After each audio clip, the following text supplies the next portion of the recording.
A recording, yeah, that's right. Okay, so that should be happening now. Um, right, thank you very much for turning up to this Inclusive Economy Initiative talk today.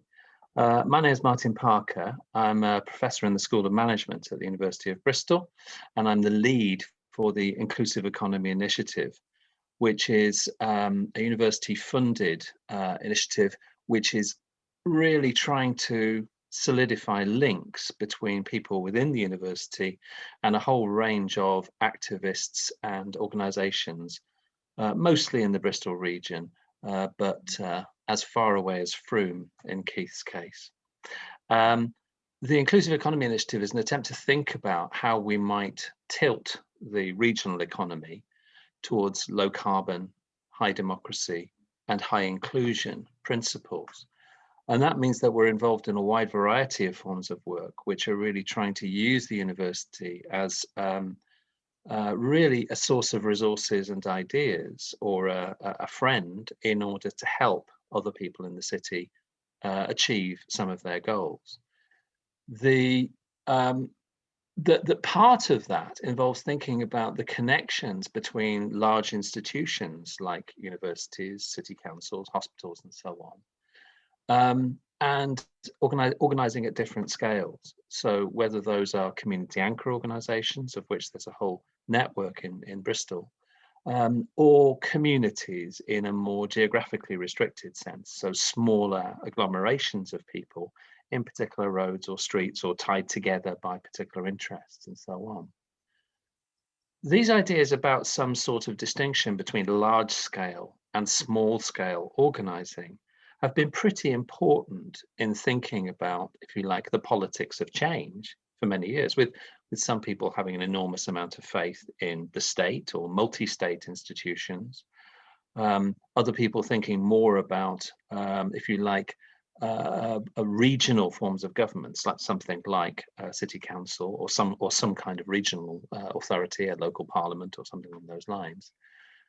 Whilst others, very often on the kind of green left or the anarchist left, preferring to think about grassroots solutions, so the ways in which smaller scale forms of organisation can grow from the bottom up, rather than thinking about forms of direction from top down.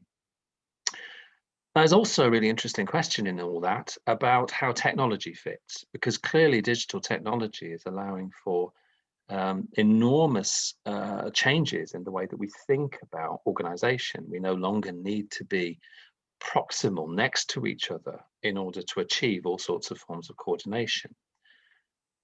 But as we know, technology is also well, let's say ambivalent in its digital technology, ambivalent in its results, with all sorts of worries about data security, about the dominance of a few very large corporations, about the kind of alienation or separation which seems to result in a life on screen, and so on. Now, I think it's into that kind of context, ideas about grassroots and ideas about technology, that Keith's work fits quite nicely. I had the pleasure to read Keith's book, Supercommunities, about a year ago now, originally, I think. And we've been talking since about ways in which Keith might build various projects which try to think about the connections between forms of digital technology and ways in which we imagine community building and community power might be enacted. I think that'll probably do for me as a broad setup to the kinds of things we're going to be talking about today. Thanks ever so much to the audience for turning up. Keith is going to speak for about 40 minutes or so. And then I will chair questions. In order to ask questions, you can either pitch a question into the chat and I'll monitor that and feed the questions to Keith, or just stick something in the Q&A button. So over to you, Keith. Thanks very much for agreeing to speak with us today. Thank you, Martin, for the invitation and for the great intro. How interesting and thought-provoking. So it's terrific to be here to talk about communities. It seemed to me for quite some time now that there were some gaps in the way that we as a society think about some of the big challenges that we face. And on this title slide, you can see some of those challenges illustrated on the left. I've illustrated the challenge of inequality, which for many people manifests not so much as being unable to cope, but being at risk of being unable to cope, being fragile in their daily life. This is the just about managing challenge, and that takes different forms in different parts of the globe. There are some places in the world which are congenitally fragile for various reasons. Other parts are getting into that place much quicker than anyone might think. My calculations in the opening of my book show that we might expect that in 2 or 3 decades from now, 44% of people in the world will be at risk in that sort of way, will be living in fragile equilibrium. Second challenge is climate change. Again, something that we're all thinking a lot about at the moment, and we know that this affects people disproportionately, that people in the global south are affected more than others, and also that the effects are unpredictable. So again, we've got a strong element of fragility and uncertainty and risk in there. And then we have the impact of technology, which Martin touched on. And I think this has taken everybody by surprise, including many of the companies responsible for that technology. They've made certain decisions in order to survive and thrive, and that's led them to a place they perhaps did not expect or could not anticipate. And now we have to fix it. And the question is how to fix it. And again, when I started writing my book, I read backwards as far as I could in history to try and understand the big sweep of these challenges, where they might have emerged before, where similar things might have emerged before. And what I found is that going back to the very earliest societies, 5,000-6,000 years ago in the Bronze Age, there's a dynamic. And that dynamic is between instruments of the state and instruments of private power. So nowadays we might say oligarchs, or high net worths, ultra high net worths. And throughout the whole of that 6,000 years, there's a pattern by which it seems to be the societies are undone by the tension between those two. And to be specific, they're undone by the fact that usually the oligarchs gain the upper hand, and that weakens society. And then society falls for many different reasons. But those reasons are often tangential to the real cause, which is that tension. And the thesis, the underlying thesis, what I'm about to say, is that the elephant in the room, the missing link, the missing opportunity really, is to think about communities as a counterweight to both those forces, and that digital technology gives us an opportunity to increase the power of that counterweight, that communities can take what perhaps was always their rightful role in society as a driving force that is not only balancing to the others, but also has different concerns. It has concerns that are much more personal and social and human, and therefore can focus on things that matter to us all. I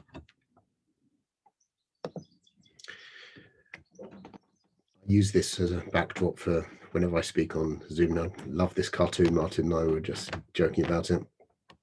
Seems to say it all really, that whatever problems the world faces, like the ones I've just been discussing, and people would have their own interpretation of those problems, in the end they affect us all. There's much research now, for example, into inequality, showing that in societies that are more unequal, everyone is less happy, including the people with the most wealth. So it's not so much about the amount of wealth in a society as about who owns it, the distribution of who owns it. In societies where that distribution is flatter, then everyone, including the people at the top, are less stressed, they have less pressure on them, and they are closer to those around them, which it seems like common sense, doesn't it? But that is just fundamentally important to wellness. And there's research from the RSA, for example, the Royal Society of Arts, that shows that that sense of connection to community is actually the strongest correlating factor with overall wellness of anything that they could find. That if you had to pick one thing to improve to make yourself basically happier as a person, be connected to your community in positive, productive ways. So we all need to find ways to increase that. And the question is how? What are the mechanisms? So my own journey has been one of trying to find and build mechanisms for many years. I studied maths originally, and then I went on to study computer science, and my first job in industry was on a research project, actually a project into the nature of management and how that could be supported with theory and with software. Not management in the Taylor sense of scientific management, management of factories, management of people, project management. And what I learned from that was that management is really a collaborative activity. It's not about command and control, because actually managers have very little control over the people that work for them. The most they can really do is hire and fire people, and firing people is basically the mission of failure. So actually the power of a manager is quite limited. What they tend to find themselves doing is answering to people above them and trying to herd cats at the people below them. And the techniques for doing this, it seemed to me, and seems to me, do not fully recognize and formalize what collaboration truly is and what it needs to be. So I'm going to say a bit more about that later. Eventually went on to develop a theory of collaboration, and that was published in my book, Human Interactions, in 2005. And that book was attempting to show people how to understand collaboration as a set of 5 principles, and how to use those principles to derive working methods which really give collaboration its proper place. Then I went on to do a lot of talking, and I found a lot of people were interested in those ideas, but mostly people in government, people in industry didn't really have the drive, the internal drive, the push from above to introduce collaboration in the way I thought of it. That their modus operandi was so much about being a cog in a machine, about executing policies or operating within a market, that collaboration just didn't fit for them. Then I was approached by the NHS to help them deal with innovations, which they understood were a collaborative issue. And there it started to become a bit clearer that there was a space for collaboration in society. And particularly, we were building a system, a nationwide system for helping NHS organisations replicate the innovations that others had introduced.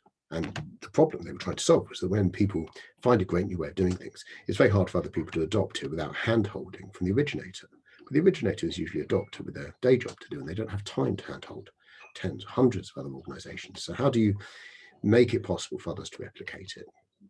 And what we understood, what we tried to do, was document the way in which the innovation had been introduced, which was usually very much about collaboration across the board with other organizations, and share that experience of collaboration so others could find similar collaborations, could build things in a similar way. And what was so interesting about that was that a lot of the collaborations that people were doing in order to introduce innovations turned out to be collaborations not just within the health service or within health and social care, or even within government. It was with community organisations, that the introduction of wraparound care to the pathway, as people talk about it in healthcare, that introduction of a much broader, more holistic understanding of what people need when they're ill, when they're recovering, turned out to be fundamentally important, and introduced a step change in the efficiency and effectiveness of healthcare itself. In other words, when you can get people in the community to collaborate with each other and around someone who's got life issues, whatever they may be, including medical ones, that builds wellness. So that finally seemed to me to be the place where collaboration theory could thrive in the community. And I went on to work with sponsorship from NHS and council, as well as the Royal Society of Arts, to build a platform based on these ideas, which I'll talk about a little bit later, that let communities take ownership of their assets, the opportunities they had to create wellness in this way. And that led to super communities. You can see there's 2 co-authors of the foreword, which try really to illustrate the different aspects of my own journey. One is Matthew Taylor, who's just stepped down as Chief Executive of the Royal Society of Arts, who brings a socioeconomic perspective to the foreword. And the other is Vint Cerf, co-inventor of the internet. And Vint, although the book is not about technology, there's very little technology in the book, it does come out of my own journey, which has been to do with technology to a large extent, and also my belief that technology is a fundamental enabler. So I don't talk in the book about how technology is a fundamental enabler, because I wanted it to be a socioeconomic book, but I will talk a little bit about that today. But before I do, I thought it might be worth talking about gardening, because I've learned a lot from gardening. We're at the stage now, I think, where people are starting to ask each other, so what did you do in lockdown? What did you get out of lockdown? Because some of us have got things, as well as having had various different issues from lockdown. And one of the things I did in lockdown that I really treasure now is get back to gardening. I used to garden a long time ago when we were first married. I was a keen vegetable gardener, carried that on for about 10 years, and then kids came along, other things took precedence. But recently in lockdown, I've got back to gardening. And you can see the picture of my little vegetable plot, first in the winter, and then you can see it again in, well, actually just a week ago, thriving away. And what I have found from gardening, especially after having had children, I think the experience of gardening was different for me. I learned that seeds are not seeds plural. Each seed is itself a plant, and to make seeds grow, to help seeds grow, to encourage seeds to grow, you need to understand they all have their own life, and they all need nurturing basically individually. You don't sow seeds en masse and then expect anything to happen, because most will die, they'll clog each other up, and they won't get what they need. So in the same way that you wouldn't treat children en masse in a nursery or a school, you treat them as individuals and you give them individually what they need. That's the same in, I think, in every area, from gardens through to the society at large. But if you think about society in that way, if you compare it, for example, to a nursery, how well are we doing? Well, I'm not sure we're doing very well at all. If you look at the instruments of socioeconomics, which tend to be the sort of things you learn about when you read textbooks, so the budgets, forecasts, policies, regulations, models, statistics. These are blunt instruments. There's no nurturing element in them. They are largely authoritative rather than supportive.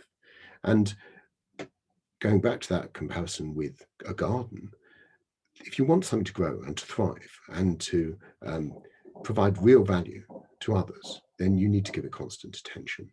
And that's at a micro level, because they won't behave in the way you expect them to. They'll need constant adjustment in their support and the environment around them. And the external environment won't behave well either. It'll just do whatever it wants.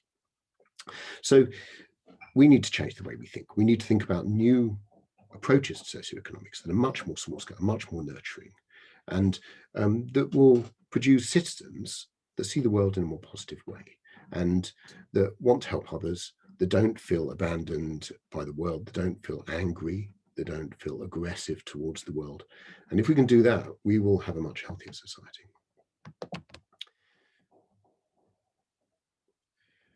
I've also had a journey with communities myself. I won't say too much about this, but I just thought it might be interesting to share some of my own experiences. I grew up in the northwest of London. My family's Jewish. They originally came over from the east of Europe in late 19th century, fleeing the pogroms. And they went from utter poverty in the East End of London to suburban comfort, in many of them still around London. I'm not, I live in Somerset now.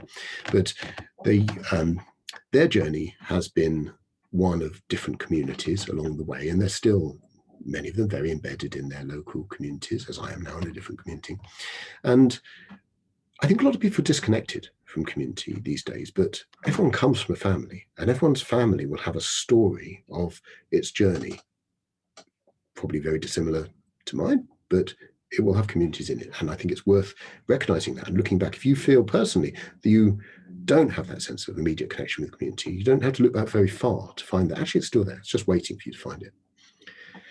On the right hand side, you can see Easter Sunday in the country. So this is a community I live in now. It's a village in Somerset. When I first moved here and I found out there was a duck race on Easter Sunday, I wondered how they were going to get the ducks to race and how long it would take, because ducks don't move very fast. Turns out they're plastic ducks. And it's a funny ritual. The Easter bonnet parade is just as funny. There is one of our dogs, our old dogs, with his Easter bonnet on. And the point I'm making here is that rituals are important. They can be simple, harmless, they can be potent, but they bind communities together. And it's worth recognizing the value in them, whatever those rituals are, and understanding that we need these binding forces. Another couple of communities I belong to, musical communities. So for a long time, my wife and I ran a jazz event in our village, which wasn't really just about jazz, it was also about poetry and children's workshops and art exhibitions and charities and raffles and things. And we did that on a Sunday afternoon because we had kids and we couldn't go out in the evening anymore, so we recognised that other people might be in the same place. And that was an event that grew to be much loved. And it taught me many things, among which was that jazz, which I'd always thought of as being something you had in nightclubs, can happen in the community, can happen at home, can be multi-generational. In fact, when I looked back and thought about where jazz came from, it came from that. It came from churches and parades and town halls and communities. And these things which are of immense cultural value, they all came out of the home and about a connection between the generations. So again, we need to recognize that. We don't have to look very far to find it. And on the right, the last of the communities I wanted to mention today was about folk music, which I now play as well as jazz, which again, very multi-generational. In the picture there, you can see a girl who's, I think she was about 14 at the time of this picture, going up to some of the old folks like me in the picture who are of a different age, let's say politely. And those events are enormous fun and very rewarding. And when I first learned of Irish folk music, I thought I could never play it because I wasn't Irish. I hadn't grown up with it. I didn't understand how you could get into it. Eventually, I realized you just had to learn it. And that's what I did. And now it's a big part of my life. So another lesson about communities is that you can join other communities. If you want to belong to them, people will be welcoming if you just show the right spirit and show openness and willingness to engage and learn. So communities are great, but what is a super community in the sense of my book title being super communities? Well, I quite like the title. Some people have said how neat it is, and that's great. But unfortunately, the downside of the title is that everyone immediately thinks they know what a super community is. Everyone immediately thinks, oh, super community, that's a great community, a nice community, a good community, a rewarding community. I live in a super community. That community I used to live in 10 years ago was a super community. And it doesn't just mean, to me, a good community. I'm trying to use it in a very specific way to describe a socioeconomic model. And for me, a super community is an ecosystem that evolves to sustain the wellness of its members. It's about that wellness and this notion of evolving to sustain it in the face, for example, of external changes to the environment that community operates within. That gives it what you can call anti-fragility. It's a neologism coined by Nicholas Nassim Taleb. Anti-fragility means that when crises occur or disruptive changes occur, the ecosystem gets stronger, not weaker, that it's strengthened by what might be seen as adversity. And that's the notion of supercommunity. And the model is a mechanism for that anti-fragility in communities. And this can be any kind of community. And I've drawn on a lot of work from other sources in order to find this. Read many books, which 20 years ago, I would have considered to be out of my range of interest. For example, economics. After the financial crisis, I, like a lot of people, thought, well, I've got to get to grips with economics now. So read a lot of economics books since then, but also books across other areas of thought. And there's been some great progressive work in the last 20 years, as I'm sure everyone on this call knows. But there's three missing links that are what makes the super communities model, I believe, different to other proposals that exist at the moment. One is about collaboration. That's the collaboration theory I mentioned to you before. And this has got these 5 fundamental principles: commit, communicate, contribute, calculate, and change. So commit is about the principle that when you're starting to collaborate with people, the first thing is to understand who's involved, what are their roles, and therefore what are their responsibilities, and do all those involved commit to those responsibilities? Do they accept they will deliver them? And do they know what the others have as responsibilities? Communicate is not just about passing information. In fact, if anything, it's not about passing information. It's about communicating intent in such a way that creates action. It's about purposeful communication, action that actually creates the required outcome. Contribute is about recognizing different contributions of different parties, which can be as simple as making introductions or facilitating a meeting or having an idea, or it can be something very concrete, making something. They're all contributions. They all need to be recognized, not necessarily with money, but contributions do need to be resourced so that money can come into it, as well as other forms of resource. Calculate is about how to use your time. If you understand the goals you're trying to achieve, it comes back to that notion of responsibilities of a role, then you can use your time effectively towards those goals. Whereas a lot of people actually don't use their time in that way. They work through task lists. And this goes back to something that's been known for a long time, that highly effective people don't work through task lists. They think I've got 8 hours or 10 hours or whatever it is in a day, and they use those hours to achieve their goals as effectively as possible. The task list is secondary. Finally, change is about understanding that plans need to change all the time. The external environment is always changing, so don't adhere to a plan. Recognize what's happening around you, adjust accordingly, and make sure that everyone understands those and agrees with those adjustments. So that's the first missing link, collaboration. And the second one is about wellness. And this draws on ideas that came out of a branch of psychology, positive psychology, in the late 90s. And that's the notion of what people call PSYCAP, psychological capital. People sometimes call it the hero principle: hope, self-efficacy, resilience, and optimism. What this is talking about is how to be psychologically well. And the principle is that in order to be psychologically well, you need to have a plan. You need to have hope that you can get to a better place in your own life. You need to believe that you can execute that plan, self-efficacy. You need to be able to bounce back when you get setbacks, resilience. And you need to believe that the setbacks are temporary, that you will get there despite the setbacks. That's the hero principle, or PSYCAP, psychological capital. And the third principle is about how to fund all this, because in order to create a community in which people have holistic wellness, you need to use the resources of that community, the capitals of that community, to create assets. And those assets are things that provide services to people in the community that contribute to their wellness. So how is that going to be funded? I believe you can organize things largely using social enterprise to restructure financial flows, both within the community and drawing in money from outside the community, in such a way that assets become self-funding.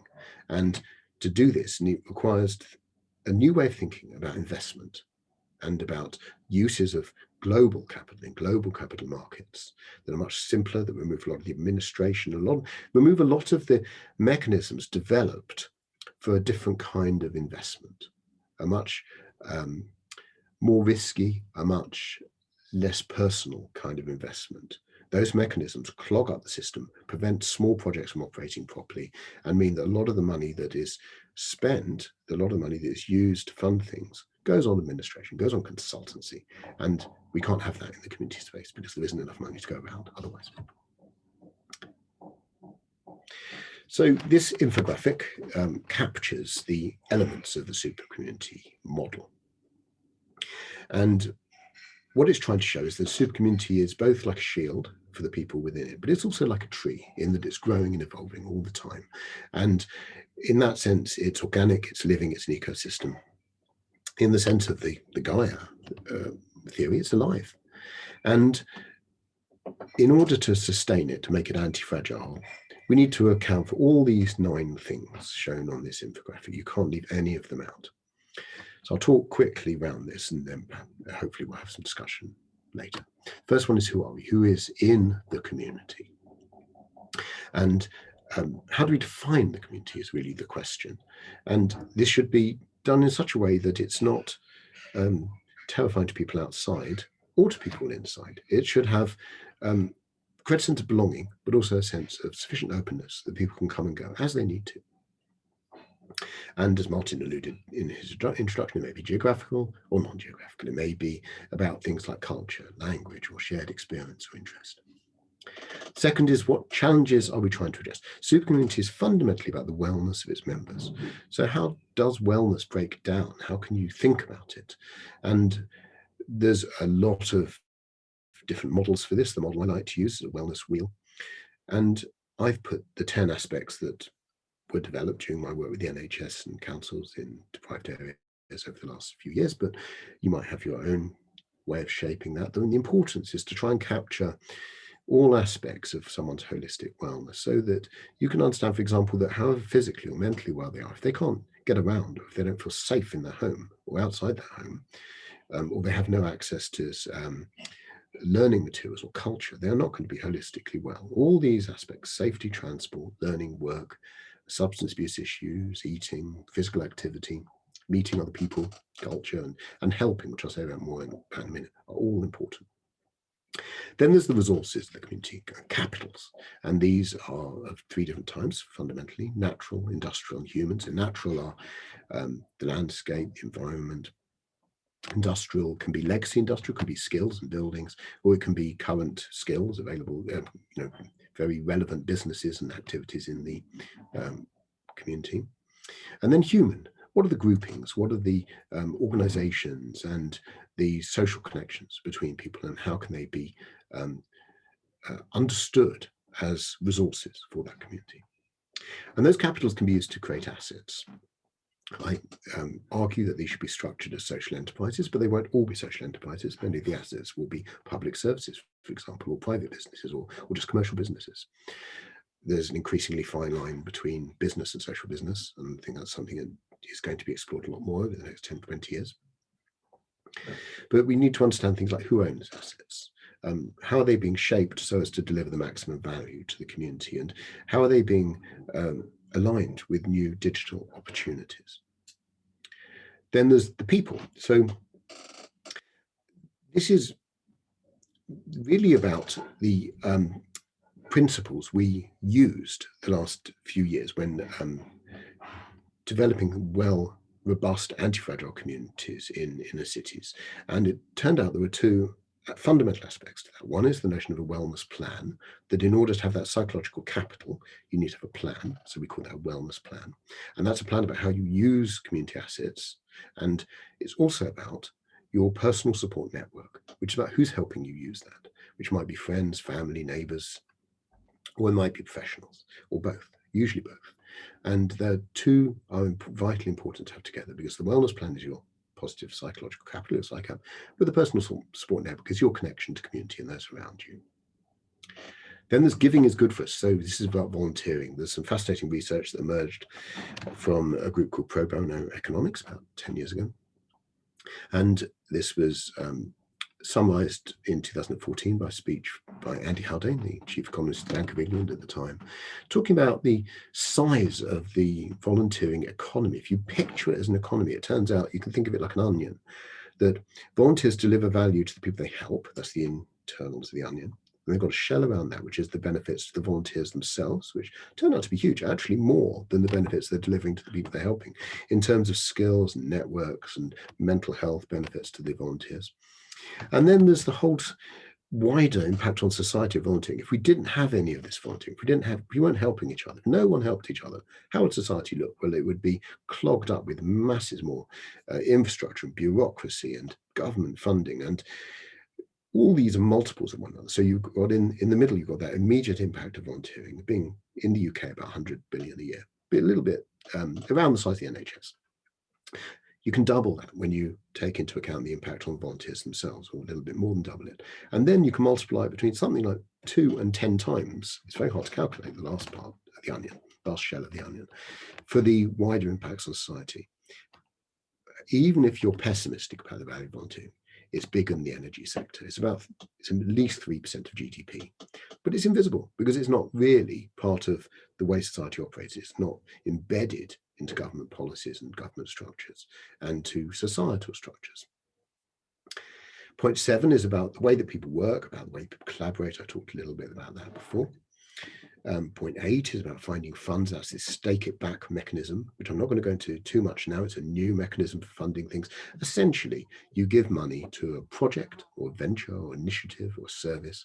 Say you give them £100 and you do it on the basis that when they reach a certain target, so imagine, for example, it's community transport, you're contributing towards buying an electric taxi for the area. The target might be they've given 100 rides to people. On reaching 100 rides to people, they give you back your £100 plus an extra 10. That's the deal. It's as simple as that. And there's no intermediary.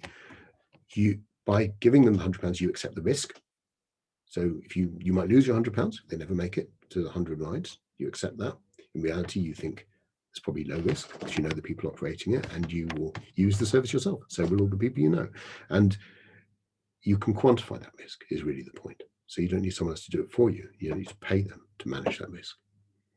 And then finally, we've got the own our data piece. This comes down to the last part of Martin's intro, talking about the tech challenges of our current society.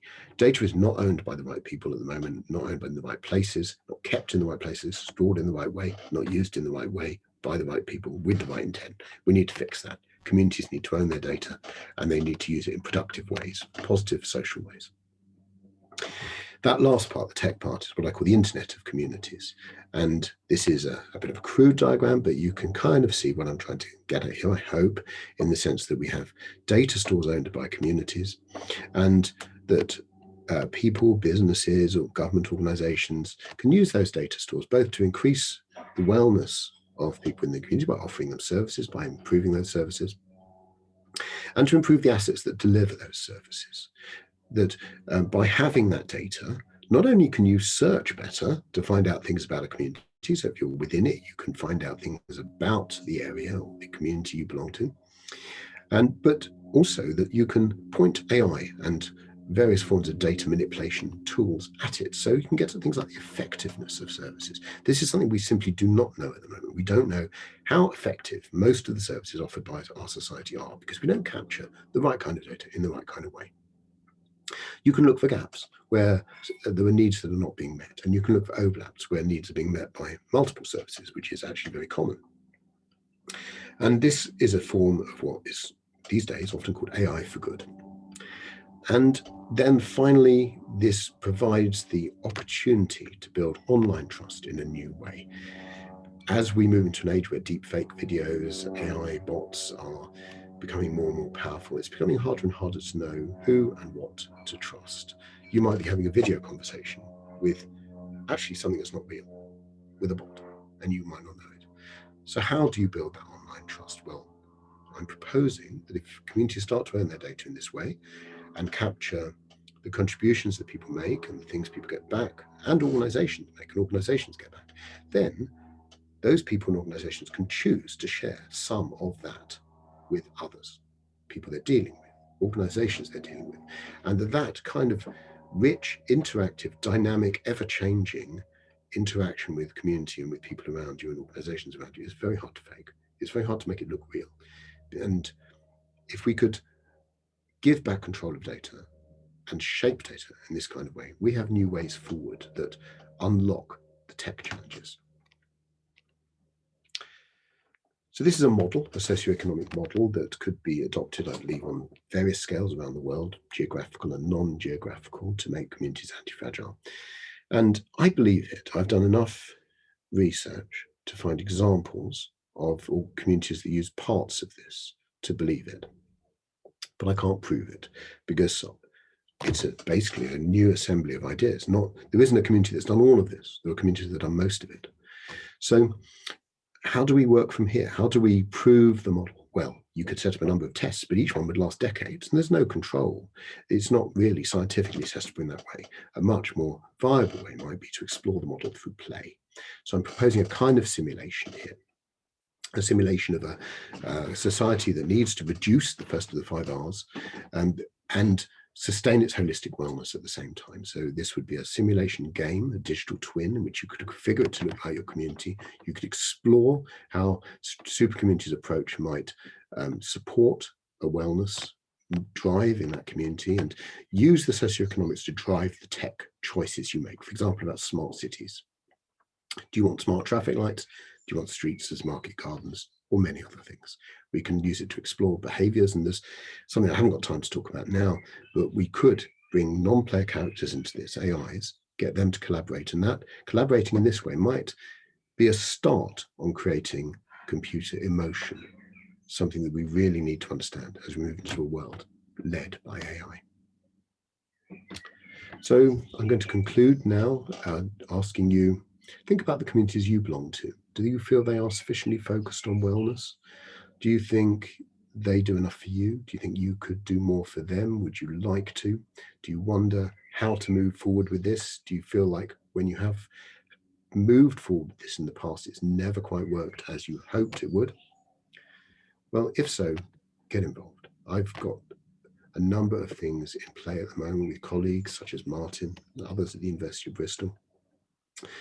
We're also, some of us trying to build an international initiative with change-maker organisations that can help explore these ideas at local levels. If this seems interesting to you, contact me through any of those links. I can also share this presentation if you would like, so reach out to me and I'll send you a copy. I've got lots of great examples of social enterprises I'd be happy to share and people might be interested in.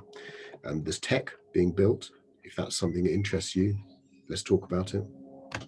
And if you would like to make your community into what might become a super community, there's a step-by-step guide, which actually starts with gathering very simple, accessible, but usually not currently unavailable forms of data. So I'll stop now. Thank you for listening and look forward to the Q&A. And Martin, I'll hand back to you. Thank you very much. That's great. Thank you very much indeed, Keith. Do you want to stop sharing so that we can... Yes, good idea. We can just see our big faces. So we've got quite a few questions in the chat already. If people can stick questions into the Q&A box, that would be tremendous, and I can monitor that as we're going along. So I'll try and sort of clump some of the questions that we have here. Let me start off with a kind of comparative one, really, because the first question we had, and it's kind of prefigured in one of your slides, was, you know, how do you think your work compares to a bunch of the other authors in this area who are talking about new economies, new forms of institution, new ways of thinking about our relationship with nature, and so on? And the one that's mentioned explicitly here is Kate Raworth's donut model. Would you talk about the kind of similarities and differences between what you're doing and what your understanding of the donut is? Well, I don't talk about the donut specifically in my book. I think I'd really finished it largely before I became aware of the donut. But since then, I've looked at it, and I think it's very interesting. It's a very useful thinking tool, and I think it specifically about the donut, I'd position that as an aspirational target in a way that you can use to guide the kind of initiatives you might want to create in your super community. I don't think it gives you all the mechanisms you need, or really that it's even focused on mechanisms. I think it's much more about helping you think about some of the issues you need to address. And also, I think there's a problem with static pictures. I talk about this when I talk about asset mapping and asset pictures that people often draw when they're trying to capture what's happening in their community. If things are done as infographics or diagrams, they become out of date almost as soon as you've done them. That they've quite a lot of effort and a lot of investment, and that in itself kind of drives a desire to hang on to things even after they've become out of date. So there's a real danger with pictures. You know, we all love them. Humans respond instinctively to pictures. They're not necessarily the best tool for becoming anti-fragile, because change is always there, and pictures. Yeah. It's kind of interesting because you and I were talking about this a couple of meetings ago, weren't we? When I was sort of pushing you to think about how particular ideas become memes, in a sense, how they become popular. And the donut, because it can be represented so simply, a bit like the community economy's iceberg model, other people might be familiar with that one, that they're visually very attractive and very easy to get. So there's a sense in which they do have a kind of a very rapid appeal, don't they? Yes. But you're right in saying that they're also kind of, yes, they are a bit static, a kind of one-trick pony in some sense. Yeah, so I mean, that's not to deny that the visual metaphor isn't useful. It is a useful metaphor, but I think it's also a bit dangerous. And the question, I think, was probably about more than the donut, wasn't it? The question was really about other models like community wealth building, for example, or there's lots of interesting models emerging at the moment, actually. And I've tried to keep up with this. I've tried to talk about those in relation to supercommunities in the book where I could. And what I've generally found is that most people have, narrow isn't the right word for their focus. It's the blind man and the elephant, isn't it? Everyone sees a particular piece of the picture and they have expertise in a particular piece of the picture. And because I come from maths, That's really how I think about things. And mathematicians don't have any real expertise in anything. They will use anything to get to where they want to go. And if they need a new tool, they just go out and find it, and they'll learn about it, and they'll bring it in. And that's what I've done. I'm not an expert in economics or sociology or management, finance. I probably am in IT a bit, but that's actually not part of supercommunities. So I'm writing about things I'm not expert about. And I think in some ways that's an advantage, because I'm not wedded to economics as the overarching tool to solve this. Yeah. It's not wealth building for me. And I'm not even wedded to wellness building, because actually, although I say it's largely about wellness, I'm not a healthcare specialist. And looking at it from that perspective, that mathematical perspective, it became clear that there was a blind man and elephant situation here, really, with socioeconomic models. Yeah. No, that's nice. Barry James just put in the chat, of course, that text is just as fixing as images, isn't it? So when I was talking about the donut and the iceberg, and there's probably other models that people can think of as well, we're in a sense selecting something which is a two-dimensionally static, but I mean, text does that too. Let me pick up on the second theme, which is one that I was thinking about a lot as well, which is that you're unremittingly positive about communities. You celebrate communities. Malu Villela, one of my colleagues at Bristol, asks, what's not great about communities?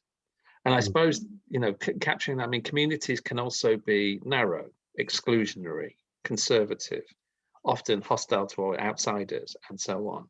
What are the what are the downsides of community?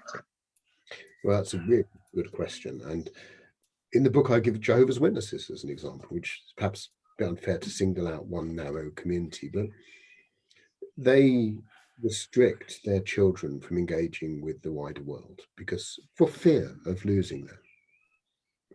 And I think that's the key to it, isn't it? The community that fears is going to lose its young people. There's something wrong.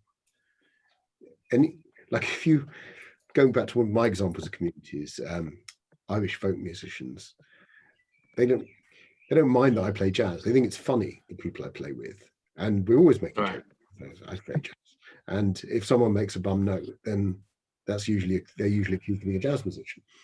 But there's no fear of jazz, and that's the secret sauce, isn't it? Like, I also come from Jewish communities, and in Jewish communities, it is constant, the flow of people who leave Jewish practice and go out and live in the world without they're Jewish by birth, like me, and I don't live in a Jewish way, but there's no fear of that. It's normal, and it always has been since time immemorial. They've just found by DNA analysis that the Ashkenazim, 75% of Jews are Ashkenazi. Well, it turns out all Ashkenazi trace their descent to 3 women in the 1300s.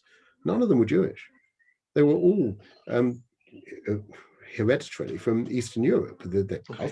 Jewish. So this is a very long story, but my point is that there's something there about the bad communities in the Marlowe's.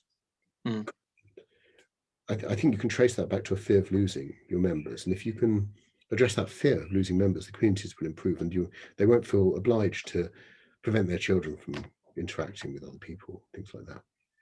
So in a sense, communities which are under less pressure are likely to be less defensive. That would be your hope. Under less pressure.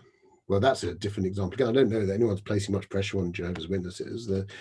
They know at some level, if they let people be open-minded in their lives, they will lose them, which says something about the way they operate. Yeah. Okay. Yeah. I've got another related question from Martin Fodor in the chat as well, who's asking, do you think your model is more suited to communities of interest rather than geographical communities? As I was kind of prefiguring right at the start, there's a sort of a sense in which we could imagine the digital as taking us away from proximity, from the kind of, everyday warm human interactions and so on. And certainly the kind of the content of your slides was about, people together playing music in a community hall and so on. Martin seems to be suggesting that your focus is more on community of interest than it is on warm bodies together. Certainly it's very applicable to communities of interest, isn't it? So some of the things that have come up recently are, for example, alumni communities from institutions, which might be educational, might be businesses where people have worked. These are very powerful communities. Diaspora communities, people who have left their place of origin. These are very powerful communities, and with a lot to offer their members, potentially, if they could organise in the right way.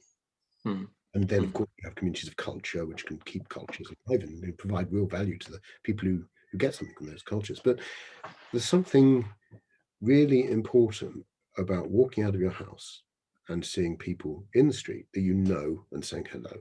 And that is so simple. And it doesn't give you any concrete advantage. If anything, you end up losing time that you might have spent in a more obviously useful way by getting accosted in the street, or when you're trying to cut your hedge or something and people keep stopping to talk to you. But the value is inestimable. The value to your mental health is so, it has to be both. I think we have to recognize the value of the local, and you should know your neighbors. Everyone should know their neighbors. It's really important. Mm. Yeah, yeah. I guess that relates to this next question here as well from Wolfgang Stark, who's talking about implicit and tacit knowledge. And I guess one of the ways in which we might think about implicit tacit knowledge, a knowledge which isn't codified, I assume Wolfgang is kind of gesturing towards, is that we pick it up when we're cutting our hedge. We find out stuff in terms of ordinary interaction and bumping into people and all those kinds of things. And we learn how to behave and what matters and what works and what doesn't work and all those kinds of things. But it's not codified in any way. How do your ideas capture tacit forms of understanding as opposed to more explicit rules? Yeah, another great question. So there's a real danger in leaving knowledge tacit.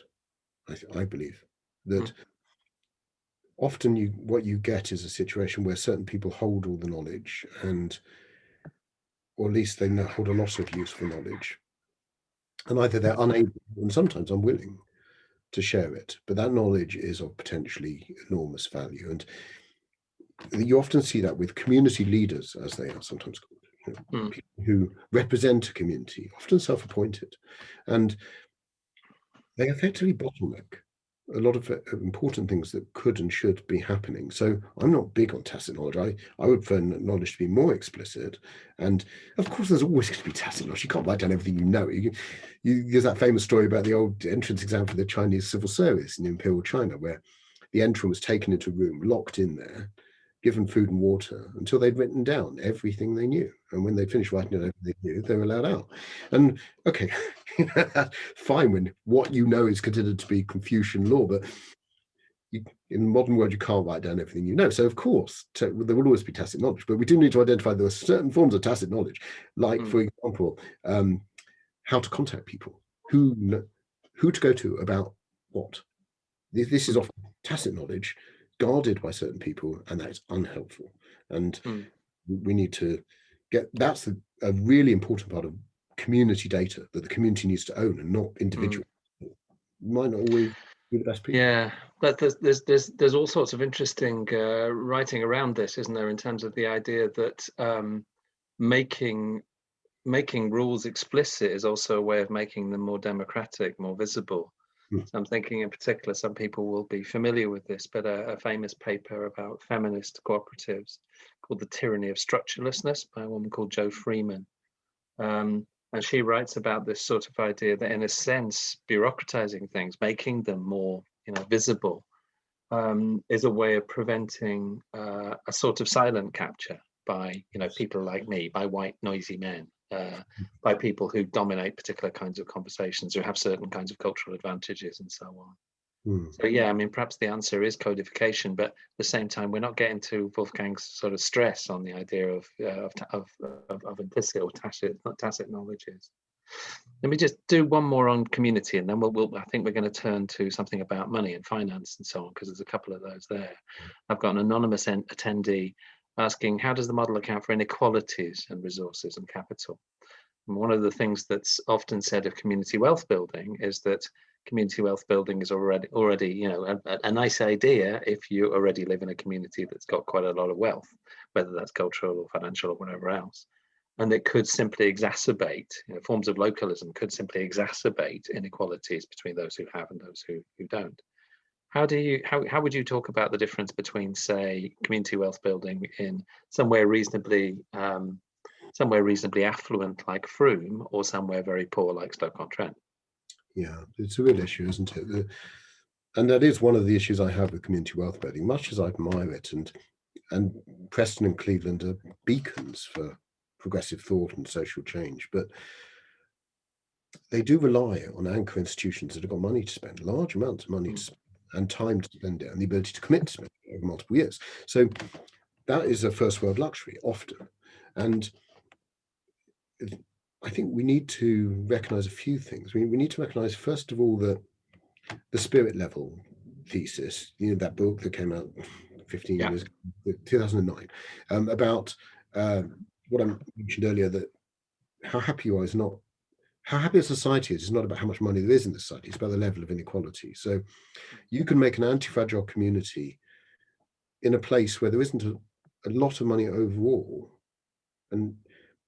but you need to work around the fact that you haven't got anchor institutions pouring millions into certain projects. You need to cut your suit to fit your cloth. And often what you end up with is something that's no worse than you might have in a rich first world economy, or even a rich third world economy. You end up with something that's just different. And people might find as valuable, perhaps more valuable, perhaps because it's simpler in some ways and offers more direct communication between people. There's all sorts of advantages that can come out of that. And that kind of leads me on to the other thing, which is that every community is different. And a lot of the progressive thinking around things like community wealth building is basically an attempt to recreate our existing understanding of how large-scale economic wealth is created at a small scale. And it's a bit like I was talking about with investment. I mean, there's, in the social space, you get a lot of mechanisms which essentially replicate old-fashioned investment mechanisms in a social space. Well, that's just, why is that going to work? Why was there any reason to believe that would ever work? Because they're different problems, different challenges, and the small is not like the large. And yes, there are similarities between large communities and small communities, but fundamentally, in many communities, you have a lot of small, often quite short-term projects, often very informally arranged, which don't need a lot of money, but they need a small amount of money, and they need a lot of support. They can't withstand large-scale investment mechanisms designed for global transaction handling. We just need to think differently about those, and that's another issue with community wealth building. I don't think it's thinking sufficiently differently enough for a lot of communities that are across the wider globe, which are very different from one another. Yeah, I mean, I think there's some really interesting questions in general there about localism, if you like, and an awful lot of activists and thinkers at the moment have a lot committed to the idea of the local, whether that's in terms of reducing supply chains for carbon reduction or trying to mend the broken bonds of community or something along those lines. But it may well be that we need to think about forms of connection on different kinds of scales to solve different kinds of problems, rather than, if you like, having all our baskets in, all our eggs in the local basket. Yeah, Can I just before we go onto the money thing, because people are asking about it, Dan Lewin asks, are anti-fragility and resilience the same thing? You talked about anti-fragile communities. Why don't you just say resilient communities? Well, yeah, they're not technically the same thing, Dan, because resilience is the ability to withstand shocks, if you like. So, if there's a flood, you've got a flood wall. But anti-fragility is responding to the shock in such a way that you thrive more after it. And Taleb's a financier. His concept of this is in terms of what he calls a barbell strategy, where you invest most of your money in pretty safe, pretty low return things, but you get a small proportion of it in very high risk, very unlikely things. And then he has found that enough of those very high risk, unlikely things turn out to happen, that you make huge amounts of money from them, and therefore you thrive from crisis. So that's a financial interpretation of anti-fragility. I'm talking about a social equivalent, where, for example, if we think about a flood, if there's a flood, you don't simply try and repel the water by creating flood defenses. You use the water in some way that perhaps you hadn't thought about before, but perhaps creates new opportunities. And I'm sure everyone listening can think of ways in which you can use water to create new opportunities.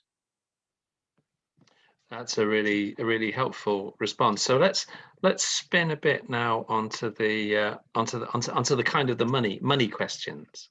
And I think probably the most productive place to start is from a question from Barry, who's keen for you to talk more about Stake It Back. I know this is an initiative that you and I have talked about a bit, but could you just talk a little bit more about that and how you think it might work and how it might bring resources to bear on some of the questions we're talking about?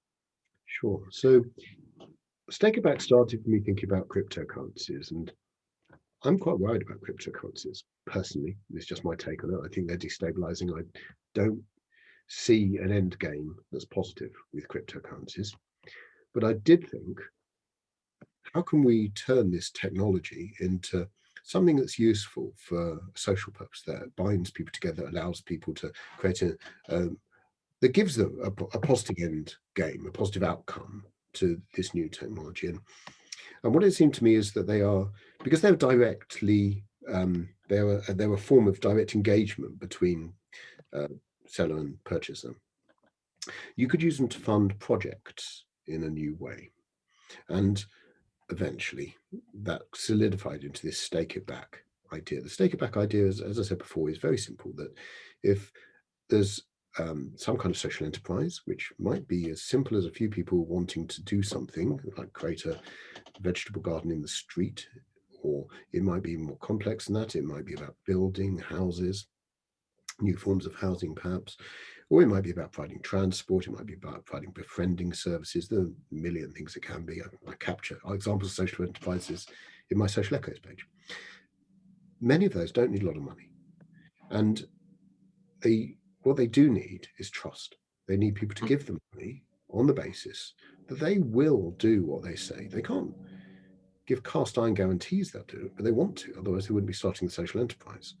So if people know them, or at least know them enough from their social media presence to accept that trust, to believe that they will do what they say they will do, and also to judge the context they're working in, to judge the chance of them being able to deliver on that, there's an opportunity for a new way of funding, because they can give them money without the guarantees that an investment institution would offer to them, as without all that legal rigmarole, without the quantification of risk, if you like. Yeah. They just give them the money. They give them the £100 or £1,000, and they might not get it back. The social enterprise might fail, but they're willing to do that because they believe in it. And what's more, when they're given the money, they will support it, and they'll tell all their friends and family to support it.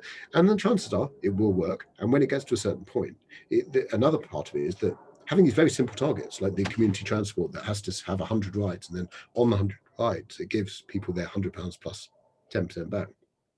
Simplifies all the admin. You've got these little groups that they can't withstand complicated admin. They can't do massive Excel sheets and employ an FTO to do it for them. Mm-hmm. And they can just work towards that goal. And when they reach the goal, the calculations done by I built an app for Stake It Back. The calculations done by the app will assure them that they'll then be able to repay everybody their original investment plus 10%. That's it. That's Stake It Back. No intermediary. Funder bears the risk. So let me take that in two different ways. So one is a question from Diana Finch from Bristol Pay. So her question is that you mentioned the idea that some people will do things for other kinds of rewards, if you like. Can you say a little bit more about the sort of rewards you anticipate other people getting? And I guess behind Diana's question here is the idea of, if you like, some sort of nudge type rewards that encourage certain sorts of behavior that aren't simply about giving people money, but that might encourage certain kinds of behavior and discourage others. So I'll say an example of a good way of doing that, and there's what I consider to be an example of a bad way of doing that. So a good way of doing that is calling out success. So personal acknowledgement that someone has done something, to acknowledging it to them, but also acknowledging it to people you both know and organizations you both know, is immensely valuable to people. And there's some interesting research on this. It turns out that people will be highly motivated, much more than by a salary increase, by this kind of recognition from people above them in organizations. But it has to be personal. It can't be a canned response. It doesn't have to be person to person in the sense of face to face. It can be a video, it can be sent on social media or something, but it has to recognize them personally. And so that's a really good way of doing things. costs nothing or a little bit of time, but it's mostly valuable. A bad way, in my view, is time banking, because this idea that, for example, if you take an old lady to the shops, you then get a swimming pool ticket. So on the face of it, that seems good because it seems like a way of rewarding people with something concrete. But in practice, what you're doing is you're turning people into very low paid government workers with none of the benefits. You're paying people in swimming pool tickets rather than in money, and they're not getting holidays. They're not getting any sick leave. They're not getting anything. They're just getting a swimming pool ticket. And I just, it's the wolf masquerading as a sheep. I really distrust time banking. Yeah, no, that's interesting. And I mean, it's interesting in the local Bristol context for those people who come from around here. Obviously, some of you will be aware of the Can Do Citizen Action Platform, which is hosted by the City Council. It's very successful. Now, over 10,000 people signed up for it. And it's producing some really interesting effects. And one of them is a time banking arrangement I think it's based in Lawrence Weston, in the northern parts of the city. I don't know what the preliminary data from that is in terms of whether people are using it in productive and local ways and so on. But it's certainly a really interesting question in terms of what motivates people and what sorts of rewards, in the broadest sense of that term. Reward could just be feeling good about yourself, couldn't it? That you that people might get back from that kind of stuff.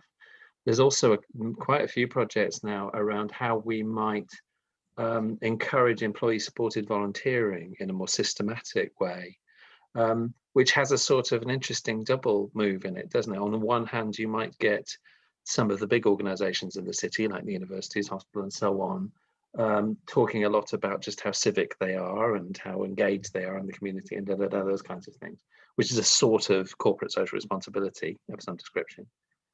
But you might also get individual employees connecting to a bunch of communities, probably communities of interest, I would think primarily, but possibly also communities of geography that they wouldn't have done otherwise. It could be quite an interesting way in which it kickstarts certain sorts of relationships.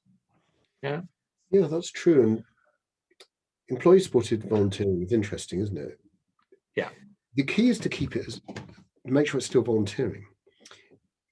Because there's that work by Pro Bono Economics show. Volunteering is massively beneficial, actually more to the volunteers than to the people they help. So there's nothing wrong with volunteering. It's great. We should encourage it. We should make it structural in society. And employee-based supported volunteering is a way of doing that. But all those benefits go away if people get paid to do it, because it's not volunteering anymore. So to me, time bank is paying people to volunteer and also not paying them very well or in a very ethical way. So you need to make it so people feel this volunteering is, they are giving, they are really giving. Yeah, it's at this point that I wish we could get other people involved in the call. We've just had Chris Duncan, who works in the city council, and is very active in Can Do, talking about the Bristol Time Bank experiment. It's not Lawrence Weston, as I suggested. It was in Southmead, with Southmead Development Trust. It's really interesting to do something more systematic on on how those sorts of ideas play into the development of particular notions of community. But let me just take this in a different direction now, Keith, which is to so we've been focusing very much on the small scale stuff, talking about, say, community transport or something like that. One of the first questions we had from Jay Ridley was about climate change. Some really, really big questions. In Bristol, say, for example, we have a series of big infrastructure projects which are, in part aimed at things like making sure that the city is flood resilient, for example, or developing a zero carbon energy system and so on, or replacing all the boilers in the city's houses, moving the gas boilers away and so on. All of these, we're talking about projects that are worth billions of pounds. I think when I was talking to a guy from the City Council, Alex Minshall, about the costs of decarbonisation, we're talking, even the kind of the bottom line is 30 billion or something. How given that, how can these small communities address those kinds of massive infrastructural issues? Lots of ways. One example I give in my book is Wolfhagen, the town in Germany, is 15,000 people. So it's half the size of Frome, for example. But they are net zero and they own their own energy infrastructure. They bought out the local electricity company and converted it all to renewables. 15,000 people, that's tiny, isn't it? That's a really small town. So you can take, they didn't have 30 billion euros or whatever to spend. They didn't need it. So you can do things at a small scale. And in a way, it comes back to that thing we were talking about before about community wealth building. The smaller the scale you are, probably in some ways, the easier it is. You have less energy guzzling machines to maintain. So there are more opportunities in a way. There's been some interesting research done on agriculture in India, as well as in America, but I'll talk about the Indian example, about the use of bullocks. So traditionally in India, bullocks are used for ploughing and so on. And the Indian government about 10 years ago commissioned some research into this, into whether it was efficacious to replace the bullocks with tractors or what. Anyway, the research concluded that actually the best thing they could do was provide better designs for a bullock cart, because bullocks turn out to be a very energy efficient way of agriculture. And there's research from all over the world on the use of horses in agriculture that shows that overall they are much more energy efficient than tractors. It's a bit more work for humans. You know, you have to have people looking after the horses, blacksmiths, veterinarians, everything's slower, but overall you can produce more for less with horses and with bullocks. So there were these kind of opportunities, and in a way that's the first R of the 5 R's, isn't it? Reduce. You need to reduce the amount you consume, and there were interesting ways to do that, which kind of go again the whole way we've been living for a long time. For a city like Bristol, you can't, there are some things you can't go back on because it's got built infrastructure on a very low scale, but there are many things you could do for very low cost. For example, you can grow things on rooftops and in streets, and you can encourage people to work together at a local level to reduce the amount of transport that is required. There are a million things you can do that do not require money. And my personal view is people in a position to spend money, people that have budgets, are just saturated with proposals from big companies looking for contracts on how to save them, on how to reduce carbon emissions. And they do not have the time or the mental space to sift through all this, to get enough headspace, enough distance from it to say, hold on, is this really the direction we want to go? Do we really want to spend our way out of this? Because actually we should be thinking differently, not the old way. We spent our way into it. Are we really going to spend our way out of it? I don't see why that's necessary. Yeah, I guess, I mean, you're right. I mean, in a sense, your response is to kind of chop the problem up into bite-sized lumps, in a sense. Don't drink the whole ocean. So thinking about the ways in which you might scale down these problems rather than thinking about them as billion-pound problems or something. Yeah, there's been loads of example on extracting carbon from the atmosphere. Yes, you can do it. The cost is vast. And yes, do we really want to spend that at this time? Yeah. Well, exactly. Yeah. I mean, you can think of ways in which large companies might monetize that kind of stuff, but yeah, I'm not sure that's what we necessarily want. Let me just sort of, again, sort of pulling at this stuff in terms of the questions of collaboration, I suppose, then, because your responses are very often of the sort of kind to almost kind of, and I don't mean this unkindly, to sort of deny the premise of the question and instead focus on thinking about ways in which the questions might be understood as ones that are answerable by smaller communities. So we've got one here. I'll pick on the one from Matt Dow's. Matt's work, Matt's doing a PhD at the University of Bristol and is very interested in questions of collaboration. But part of the difficulty for many organizations that are collaborating in, say, the city and region of Bristol is that not only are there very substantial asymmetries between different kinds of partners. So, there might be, the city council on the one hand and some relatively small voluntary organization on the other. But also the funding landscape requires them very often to be extraordinarily, savage in the way, or utilitarian or focused or whatever, in the way that they try to get money for their own community interests. you're almost forced into a position in which you're bidding against a whole series of other community organizations or charities in order to get your particular interests fulfilled. I was talking to somebody who's running a small charity trying to help BAME youngsters, and he was talking about just how hard it is to get funding, because he's not very good at writing the bids. He needs to get professional bid support. So how do you work collaboration on such an asymmetric territory when you've got big funders and agencies like City Council and so on, and then these tiny little community groups that are, in a sense, in a very one-down relationship of scale and power? Yeah, this is a Clausewitzian question. This is about how to win a war. Okay. You better say who Clausewitz is, just in case not everybody knows. Karl von Clausewitz. Okay. So military theorist, and one of his arguments was, if you want to win a battle, choose your territory. Make sure it's you that chooses the territory. What's happening is that the kind of problem that you've set out, Martin, is about wrong territory. It's about trying to do social enterprises, or micro social enterprises, often in a territory that was designed for large-scale entrepreneurial ventures, venture capitalist type ventures. That a lot of the impact investment funds are essentially redesigned VCs with a kind of ESG flavor added to them, if you like. And that's why so many environmental social governance investments are effectively greenwashing, because what they do is they massage the investments they choose to fit into their old way of working. We need new way of working. We can't simply lift and shift, because that old approach, that basically kind of neoliberal grow or die, maximize shareholder value approach to business, is never going to work in a social space. How could it? It wasn't designed for that. It was designed for the opposite. All its principles are in direct contravention to what people are trying to achieve with these kind of small social enterprises. So of course it's not going to work.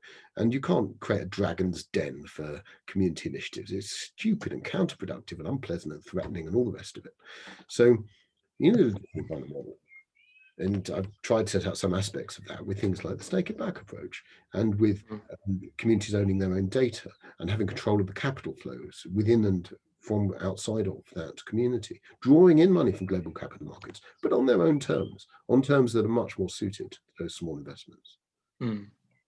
There's a kind of a sort of dance that we seem to be playing with the questions, and it may be the way I'm interpreting them, so apologies to the questions if that's the case, in which you're asked a question about how does your very lovely model mesh with the world as it is, and then your kind of response is very often to shift the terms of the engagement, to say, well, let's not fight the battle on those kinds of terms. And I think that's quite an interesting strategy in a sense, isn't it? It's a sort of the refusal of an obvious form of realism or practicality, something like that, and instead to say, well, there are other ways of being realistic and practical than the ones that are generally assumed to be the case. Yeah, well, I bet, Martin, you, like me, grew up with lateral thinking puzzles, De Bono's little games. Oh, yes. Yeah. We just lost him, sadly, but lateral thinking, that way of thinking about things, what's the real problem here? What is actually happening? That's what we need to do. And it's very difficult to do it. The one thing I'd advise everybody to do is stop reading the newspaper, because the newspaper is a machine designed to convince you that the world should turn as it has been turning. Yeah. Read books instead. Okay. Yeah.